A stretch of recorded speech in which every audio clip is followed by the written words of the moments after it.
ఉన్నా కానీ నీ ఇంట్లో చూస్తే సరిగా తినేదానికి తిండి లేదు, నీ బిడ్డలు సరిగా చూస్తే నీ బిడ్డలు సరిగా లేరు, నీ బిడ్డలు సరిగా లేరు, తినేదానికి నీకు తిండి లేదు, ఒక పూట గడిచి రెండో పూట కోసం ఎదురు చూసుకోని ఉంటావు ఎవరన్నా పెడతారా అని. అదే జీవితం, నిజమైన జీవితం అదే. మన దగ్గర ఇంత పెట్టుకొని సరైన తిండి లేకోకుండా, సరైన నిద్ర లేకోకుండా, అల్లా యొక్క నామస్మరణం చేయకోకుండా, అల్లా యొక్క ప్రార్థన చేయకోకుండా ఎల్లప్పుడూ సంపాదించాలంటే సంపాదించే మూట కట్టుకొని పోతాము, నిద్ర పెట్టుకొని పోతాము. మనం ఏమన్నా మూట కట్టుకొని నెత్తిన ఏమన్నా పెట్టుకొని పోతామా? అల్లా అంటా ఉన్నాడు, ఎక్ దిన్ వహాన్ సే ఆనా ఎక్ దిన్ యహాన్ సే జానా. పోయేటప్పుడు తీసుకొని పోయేది ఏమీ లేదు, వచ్చేటప్పుడు తీసుకొని వచ్చేది ఏమీ లేదు. వచ్చేటప్పుడు ఉత్త చేతులే, పోయేటప్పుడు కూడా ఉత్త చేతులే. పోయేటప్పుడు ఉత్త చేతులే, వచ్చేటప్పుడు కూడా ఉత్త చేతులతోనే రావాల్సిందే. తల్లి యొక్క గర్భంలో నుండి బిడ్డ బయటకు వచ్చిన తర్వాత అల్లా అంటా ఉన్నాడు, తల్లి యొక్క గర్భంలో నుంచి బిడ్డ బయటకు వచ్చిన తర్వాత అల్లా అంటా ఉన్నాడు, ఏమంటా ఉన్నాడంటే ఈ యొక్క బిడ్డ ఏ విధంగా ఉండాలా అంటే ప్రపంచంలో తల్లి యొక్క గర్భంలో నుండి బిడ్డ లోపల ఉండంగా ఆ యొక్క బిడ్డకు అల్లాహుతాలా ఈ విధంగా ప్రాణాన్ని పోస్తా ఉన్నాడు. అల్లాహుతాలా ప్రతి ఒక్క మానవునికి అల్లాహుతాలా మనకు ముక్కులో నుండి అల్లాహుతాలా ప్రాణం పోసినాడు. ముక్కులో నుండి అల్లాహుతాలా మనకు ప్రాణం పోయడం జరిగింది. హజరత్ ఆదం అలైహిస్సలాం గారికి మొట్టమొదటిసారిగా అల్లాహుతాలా ముక్కులో నుంచి ప్రాణం పోసినారు. ముక్కులో నుంచి ఎప్పుడైతే ఏదైనా చిన్న ఘాటు కానీ ఒక పుల్ల కానీ ఏదైనా మన ముక్కుకి తగులితే ఏమంటాం మనము? అనేవాళ్ళైతే అల్హమ్దులిల్లా అంటారు, లేదంటే అల్లా అంటారు. అనేవాళ్ళైతే అల్హమ్దులిల్లా అంటారు తుమ్మితే, లేదంటే అల్లా అంటారు. లేదంటే మామూలుగా తుమ్మే వాళ్ళైతే గొర్రెల మాదిరి తుమ్మి సైలెంట్గా ఉంటారు, సైలెంట్గా ఉంటారు. అదే ఆదం అలైహిస్సలాం గారు ఏం చేసినారు? ఎప్పుడైతే ప్రాణం పోసినారో అల్లాహుతాలా మొట్టమొదటిసారిగా ఇక్కడ నుండి ప్రాణం పంపిస్తే ఓల్లా మొత్తం అంధకారమే లోపల, నేను ఉండలేని ఆ యొక్క ఆత్మ పరిగెత్తుకుంటా బయటకు వచ్చేసింది. ఓయమ్మ, నేను దీంతో నా ఉండేది, నేను తీర్పు దినం వరకు ఈ యొక్క శరీరంలో నేను జీవితాన్ని గడపాల్సింది, నా వల్ల కాదు అంటుందంట ఆ యొక్క ఆత్మ.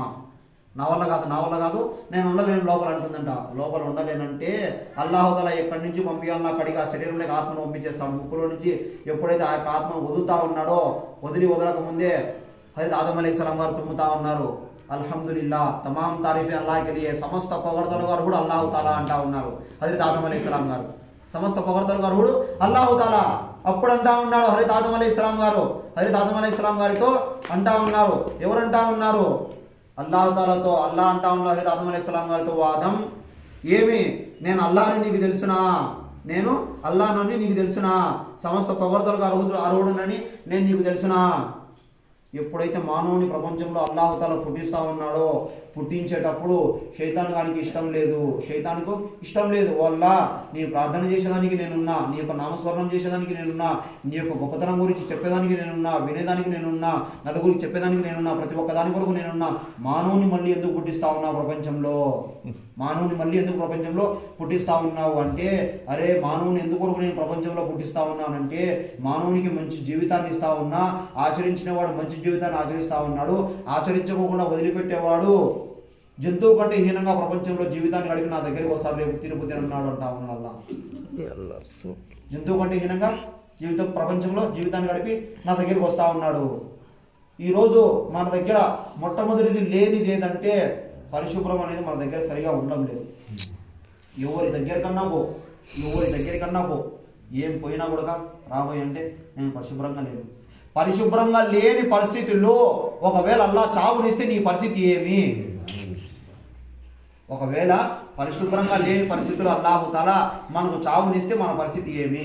అల్లాహకు ఏమి సమాధానం చెప్తాము మనము? ఏమి సమాధానం చెప్పగలుగుతాము? ఏమి సమాధానం చెప్పలేము. అల్లాహకు ఏమి సమాధానం చెప్పలేము కూడా. అల్లా అంటా ఉన్నాడు, ఎప్పుడైతే పరిశుభ్రంగా ఉంటా ఉన్నావో, పరిశుభ్రం ఉండడం వల్ల నీకు అర్ధ విశ్వాసం దొరికిపోతా ఉన్నది. మొట్టమొదటిది పరిశుభ్రంగా ఉంటే అర్ధ విశ్వాసం దొరికిపోతా ఉన్నది. అర్ధ విశ్వాసం దొరికిన తర్వాత దాని తర్వాత నమాజ్ చేస్తే ఆడికి నీ యొక్క ఈమాన్ అనేది పూర్తి అవుతా ఉన్నది. నువ్వు ఫస్ట్ మొదటిదే పరిశుభ్రం లేకపోతే నువ్వు ఒక పూట నమాజ్కి వచ్చేటప్పుడు నీళ్లు పోసుకొని వచ్చి నమాజ్ చదువుకొని పోయి మళ్ళీ యథాపకారంగా ఉంటే ఏమి నమాజ్ చదువుకొని వచ్చినావు? మసీదులోకి వచ్చి అల్లా ఇంటికి వచ్చి ఏ విధంగా అల్లా ఇంటికి వచ్చి నమాజ్ చదువుకొని వచ్చినావు? మొట్టమొదటిది మనలో పరిశుభ్రం అనేది చాలా ముఖ్యమైనది. ప్రతి ఒక్కరికి, మీకు నాకు, ప్రతి ఒక్క మానవునికి పరిశుభ్రం అనేది చాలా అవసరమైనది. పెద్దలు అంటా ఉన్నారు, ఉల్మాలు అంటా ఉన్నారు, ఏం చెప్తా ఉన్నారు? అయ్యా బ్రతికున్నప్పుడే పరిశుభ్రంగా ఉండలేకపోతా ఉన్నావు, రేపు చనిపోయిన తర్వాత ఎందుకయ్యా నిన్ను వేసి బాగా కడిగి పరిశుభ్రంగా చేసి నిన్ను దఫన చేస్తా ఉన్నారు. వేసి కడిగి ఎందుకు పరిశుభ్రంగా చేస్తా ఉన్నాడు? పోయాడు ఎట్లా పోతా ఉన్నాడు? పోయేటప్పుడన్నా వాడిని నీట్గా ప్రపంచంలో నుండి పోతా ఉన్నాడు. ఏం అల్లాహుతాలా హజరత్ ఆదం అలైహిస్సలాం గారిని ప్రపంచానికి పంపించేటప్పుడు నాపాకిలు పెట్టి పంపించాడు అల్లాహుతాలా భూమి మీదకి? ఆ విధంగా పంపించలేదు.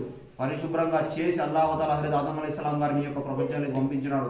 ఈ యొక్క మట్టి కూడా చాలా పరిశుభ్రమైంది. ఈ యొక్క మట్టిలో నుండి అల్లాహుతాలా మానవుని తయారు చేసినాడు. అదే విధంగా ఆ యొక్క మట్టిలోని అల్లాహుతాలా మళ్ళీ మానవుని కలిపేస్తా ఉన్నాడు. మట్టిలోని మళ్ళీ మానవుని కల్పిస్తా ఉన్నాడు అల్లాహుతాలా. అల్లా వినే మాటలపై మీకు నాకు ఆచరించే భాగ్యాన్ని అల్లా మనందరికీ ప్రసాదించాడు.